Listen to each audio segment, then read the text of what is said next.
Hello guys, welcome to my channel. So आज का lecture होने वाला है नवंबर 2020 स्टैटमैक पीवाईक्यूज।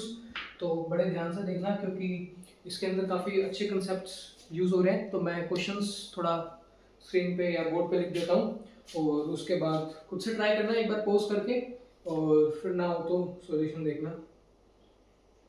कुछ पीवाईक्यू से अच्छी प्रैक्टिस हो जाती है आप लोगों की। रिपीट तो नहीं हो सकते, लेकिन ये बोल सकते हैं कि हाँ, कहीं ना कहीं ये कंसेप्ट काम आएगा। कुछ तो कंसेप्ट ऐसे होते हैं जो रिपीट होते हैं। ठीक है, तो फर्स्ट क्वेश्चन निकालते हैं। स्टैटमैक का ये temperature of two perfect black bodies. तो मेरे पास दो परफेक्ट ब्लैक बॉडीज दे रखी है। एक ब्लैक बॉडी ए दे रखी है, दूसरी ब्लैक बॉडी बी दे रखी है। So these are perfect black bodies. इसका टेम्परेचर है 400 केल्विन एंड इसका है 200 kelvin respectively. If the surface area of A is twice, इसका जो सरफेस एरिया है वो मान लेते हैं 2a है, इसका सरफेस एरिया मान लेते हैं a है। वो बोल रहा है कि जो a का सरफेस एरिया वो ट्वाइस है b के सरफेस एरिया से। तो b का अगर a है तो इसका क्या हो जाएगा, ट्वाइस ऑफ a। सो क्या निकालना है, ratio of power emitted, ratio of power emitted by A to that of B। मतलब A का पावर B का पावर, उन दोनों का क्या निकालना है, रेशियो। तो अगर आपने ब्लैक बॉडी पढ़ रखा है, जो ग्रेजुएशन से पढ़ते आ रहे हैं, ग्रेजुएशन में भी आया है ये टॉपिक, फिर जब क्वांटम मैकेनिक्स पढ़ा तो क्वांटम मैकेनिक्स कैसे इंट्रोड्यूस हुई, तो फेलियर्स जब बताए हमने क्लासिकल थ्योरी के, तब उसके अंदर ब्लैक बॉडी चैप्टर पढ़ा था क्वांटम मैकेनिक्स में भी। तो वहां क्या बताया था कि जो पावर एमिटेड होती है, this power emitted for a perfect black body, ideal black body is, ideal black body is directly proportional to temperature to the power 4, temperature to the power 4, and also directly proportional to surface area, जो भी surface area होगा, and temperature to the power 4। अगर इन दोनों को तुम combine करते हो तो this becomes AT4। ये proportionality साइन हटाते हैं तो this becomes sigma, where sigma is Stephen's constant, Stephen's constant. तो ये स्टीफन लॉ था। तो डेफिनेटली आपको ध्यान होगा, that is the power emitted by perfect black body is equal to sigma A T to the power 4, where sigma is Stefan constant which is fixed, A surface area of the material and T is the temperature. उसका power क्या करना है, 4। सो ये law तुम्हें ध्यान आ रहा होगा, बस यही लगाना है आपको। तो power emitted by A to the power emitted by B. So क्या प्रोपोर्शनलिटी होगी, sigma surface area of A, temperature of A to the power 4, sigma constant, surface area of B, temperature of B to the power 4। तो values रख दो, sigma will cancel out, surface area of A is 2A, surface area of B is A, temperature कैसा है, इसका 400 kelvin, इसका 200 kelvin, that is 400 kelvin, इसका भी power 4, इसका भी पावर 4। तो मैं इसको ऐसे लिख सकता हूँ 400 केल्विन बाई 200 केल्विन की पावर 4। ठीक है, so it will come out to be, A से ही कैंसिल हो गया, केल्विन कैंसिल, यूनिट कैंसिल हो गई बिकॉज इट इज रेशियो। तो ये डायमेंशनलेस क्वांटिटी आएगी, 2 जीरो से 2 जीरो कैंसिल, 2 टू जा 4, तो ये आ रहा है 2, ये है 2 का पावर 4, 2 का पावर 4, 2 का power 4 is 16, 16 into 2 32। That means जो इनका रेशियो है पावर एमिटेड का, दैट इज 32। तो काफी इजी था। अगर किसी ने जेस्ट के एग्जाम में अगर ऐसा क्वेश्चन आ जाता है तो बीएससी वाला बच्चा भी इस क्वेश्चन को कर देगा। कुछ टॉपिक्स ऐसे होते हैं जो ग्रेजुएशन से भी आ जाते हैं क्योंकि पूरा सिलेबस कवर होता है।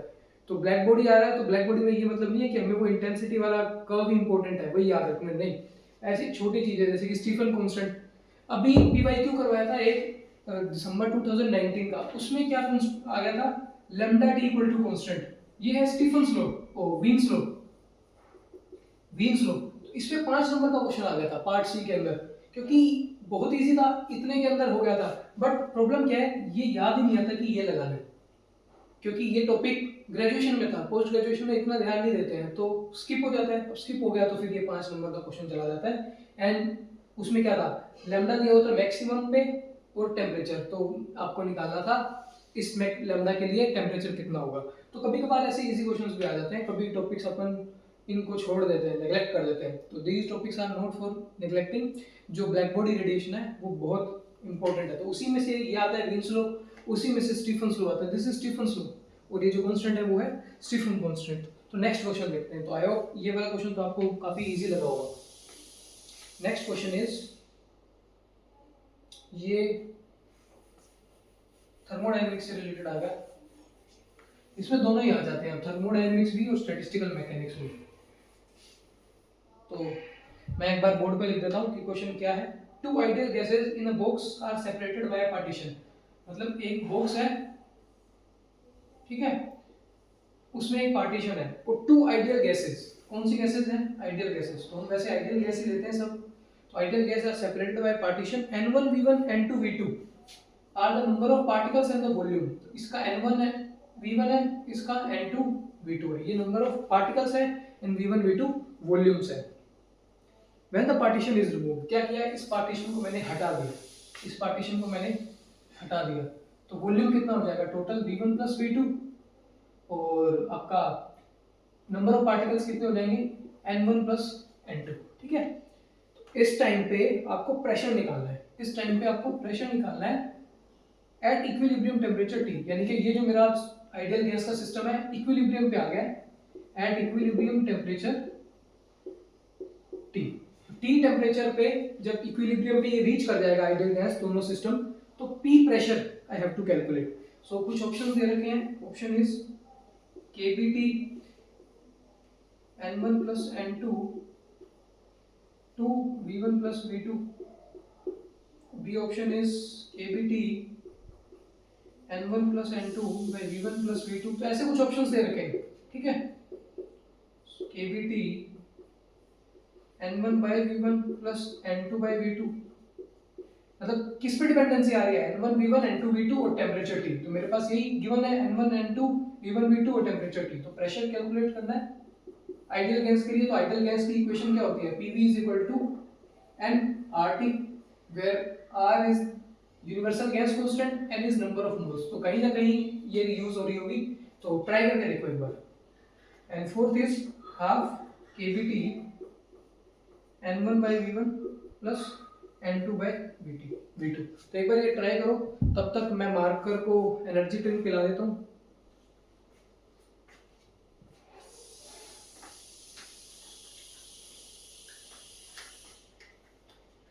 तो एक बार आइडियल गैस वाला जो कंसेप्ट है, दैट इज ये equation PV is equal to nRT लगाओ, और मेरे को टेम्परेचर T, प्रेशर P के लिए वॉल्यूम गिवन है v1 plus v2, और ये नंबर ऑफ मोल्स है, ये नंबर ऑफ पार्टिकल्स है। तो थोड़ा इसका कन्वर्जन करना पड़ेगा। ये देखो R है इधर, इधर सब में KB है, तो कन्वर्जन करना पड़ेगा इन दोनों का, वो हो जाएगा। इजी क्वेश्चन है ये भी।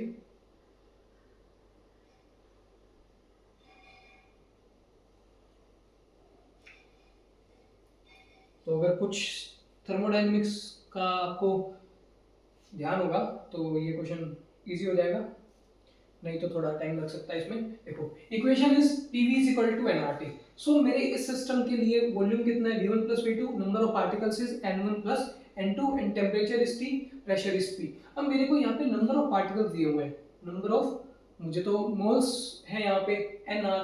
तो देखो नंबर ऑफ जो ये मोल्स है, n is number of moles, n is number of, पहले तो सबसे पहले ये लिख लेते हैं n is number of moles. कैसे निकालते हैं नंबर ऑफ मोल्स? क्या होता है, जितने भी पार्टिकल्स हैं डिवाइडेड बाय एवोगैड्रो पार्टिकल्स, जितने भी नंबर ऑफ पार्टिकल्स हैं divided by number of Avogadro particles.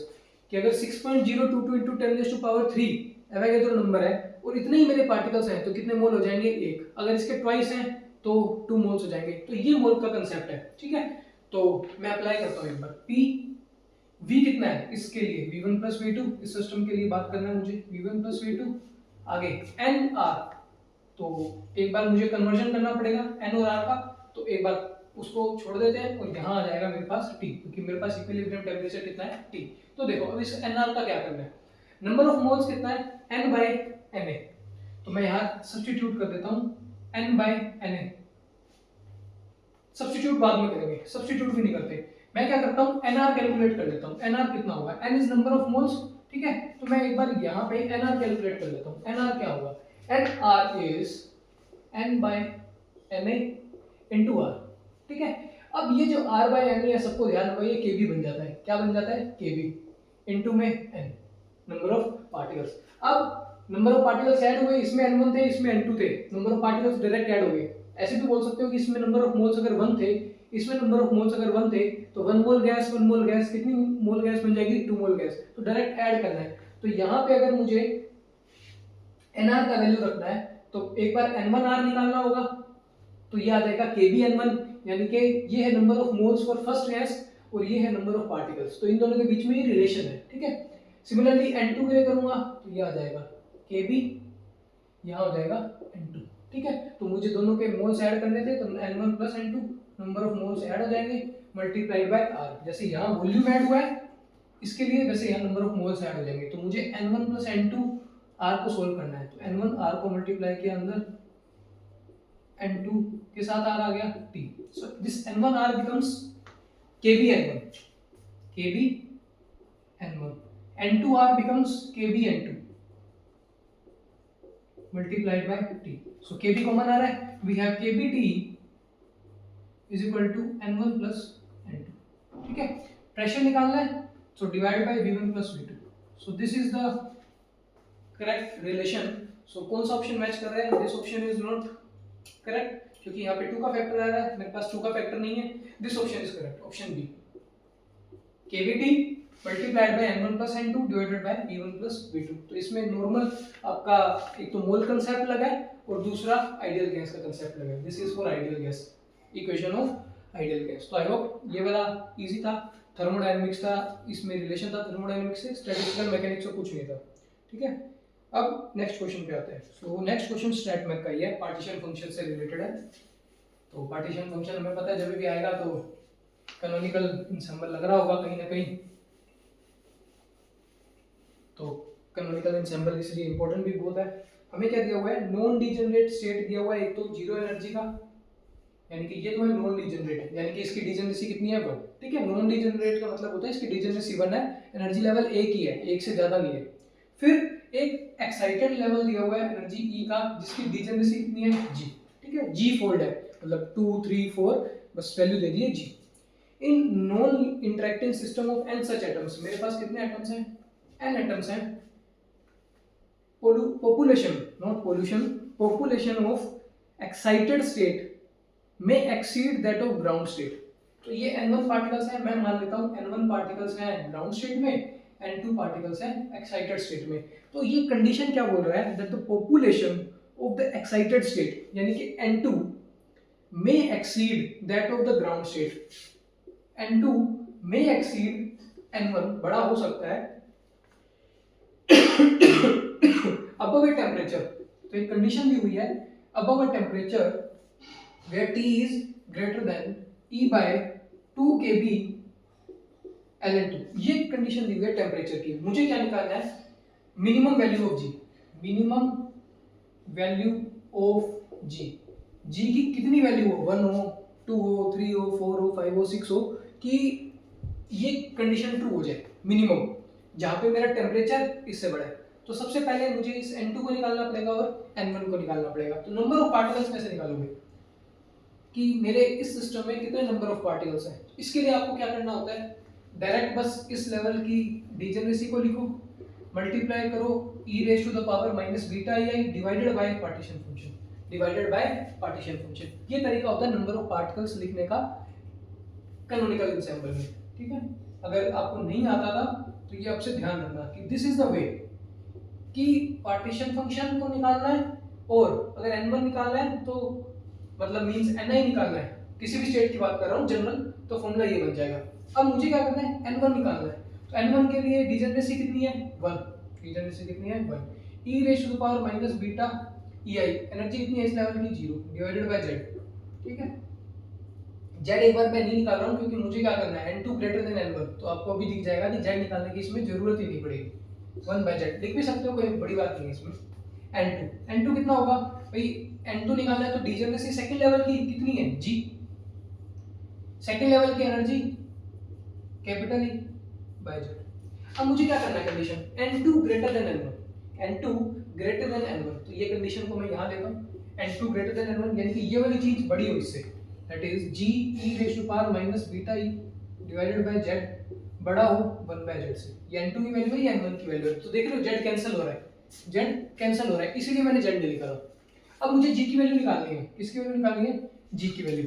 ठीक है, मेरे पास है E raise to power minus beta E, तो बीटा के अंदर कहीं ना कहीं टेम्परेचर है, तो टेम्परेचर की वैल्यू मेरे को ये दे रखी है, तो मैं रख देता हूँ G E ratio to power minus beta को क्या लिख सकता हूँ 1 by K B T, 1 by K B T, और यहाँ क्या है ई। ठीक है, ऊपर है मेरे पास ई विच इज ग्रेटर देन 1। इसे मुझे सॉल्व करना है जहां पे मेरा जो टेम्परेचर है वो E बाय 2 kB ln2 से बड़ा है, तो यहाँ से मेरे G की वैल्यू आ जाएगी। तो मैं ये एक बार हटा देता हूँ और यहाँ सॉल्व कर लेते हैं। तो ये नॉर्मल कैनोनिकल एंसेंबल का क्वेश्चन है, कोई इसमें खास नहीं है। तो यहाँ रखते हैं G e raise to the power exponential है e raise to the power, तो या तो e का वैल्यू रख दो या t का वैल्यू रख दो, किसी का भी रख दो। तो मैं रख देता हूँ e का वैल्यू, तो 1 बाय kb t, e का वैल्यू कितना आएगा 2 kb ln2, 2 kb ln2 multiplied by t। इस e का वैल्यू कितना है 2 kb ln2 multiplied by t which is greater than 1। g, तो ये t से t कैंसिल हो गया, kb से kb कैंसिल हो गया, तो मेरे पास g कितना आ रहा है e raise to the power minus, ये 2 ऊपर चला जाएगा, देखो पावर आगे आ जाती है तो एक बार ऊपर भेज दो, ये कितना आ जाएगा 2 का power 2 which is greater than 1। ठीक है, अब e और ln कैंसिल हो सकता है, बट यहाँ पे कैसा साइन दे दिया माइनस का, तो मेरे को इसको एक बार नीचे लेके जाना पड़ेगा पॉजिटिव, इसको मैं नीचे ले जाता हूँ e का पावर ln 2 का square which is greater than 1। अब कैंसिल हो जाएगा e और ln, ln cancel e cancel, 2 का पावर 2 विच इज 4, तो g बाय 4 इज ग्रेटर देन 1, तो मेरा आ गया g must be greater than 4। ठीक है, तो मिनिमम वैल्यू कितनी आ गई, ऑप्शन देख लेते हैं कि मिनिमम वैल्यू क्या दे रखी है। ठीक है, एक ऑप्शन मेरे पास दिया हुआ है 8, एक ऑप्शन दिया हुआ है 4, एक ऑप्शन दिया हुआ है 2, एक ऑप्शन दिया हुआ है 1, तो मेरे पास मिनिमम वैल्यू कितनी आ गई g की 4। ठीक है, तो ये बहुत इजी कांसेप्ट था, बस इसमें n के एक्सप्रेशंस को लिखना था और सॉल्व कर देना था। तो ये स्टैटिस्टिकल मैकेनिक्स का कैनोनिकल एंसेंबल पे बेस पार्ट बी का क्वेश्चन था, पार्ट बी। ठीक है, सो नेक्स्ट क्वेश्चन देखते हैं, आप ट्राई करना। ये क्वेश्चन पहले आ रखा है, यानी कि जब मैंने दिसंबर 2018 का करवाया था, मैंने अभी बोला था कि क्वेश्चंस रिपीट नहीं होते हैं, बट ये रिपीट हो गया। दिसंबर अगला जो क्वेश्चन है वो दिसंबर 2018 में भी मैंने करवाया है, same ditto as it is, तो रिपीट भी हो जाता है कभी कभी। और मैंने बताया था उसकी शॉर्ट ट्रिक काम आ सकती है आपको, अगर लेंथी मेथड से करोगे तो काफी लंबा इंटीग्रेशन सॉल्व करना पड़ता है उसमें, तो अगर आप शॉर्ट ट्रिक को ध्यान में रखते हो तो बहुत इजी हो जाता है। क्वेश्चन देखो क्या है, अगर आपको याद आता है तो अप्लाई करके देखो, नहीं तो फिर मैं फिर से बताने वाला हूँ इस वीडियो में। तो मैं आपके सामने क्वेश्चन लिख देता हूँ कि मेरे पास एक हैमिल्टोनियन दिया हुआ है एक सिस्टम का, which is p square by 2m plus lambda x raise to the power 4 where lambda is greater than 0। ठीक है, पॉजिटिव कांस्टेंट हो गया। p और x क्या है, मोमेंटम एंड पोजीशन कोऑर्डिनेट्स हैं, नॉर्मल हमें पता ही है। हमें बतानी है average internal energy, average internal energy कितनी होगी 4/3 kBT, 3/4 kBT और 3/2 kBT, ऐसे कुछ ऑप्शंस दे रखे हैं, और डी ऑप्शन है 1/3 kBT। तो एक बार इसको खुद से ट्राई करके देखो कि एवरेज इंटरनल एनर्जी कैसे होगी। मुझे हैमिल्टोनियन गिवन है, इंटरनल एनर्जी निकालनी है, तो एक बार ट्राई करके देखो खुद से।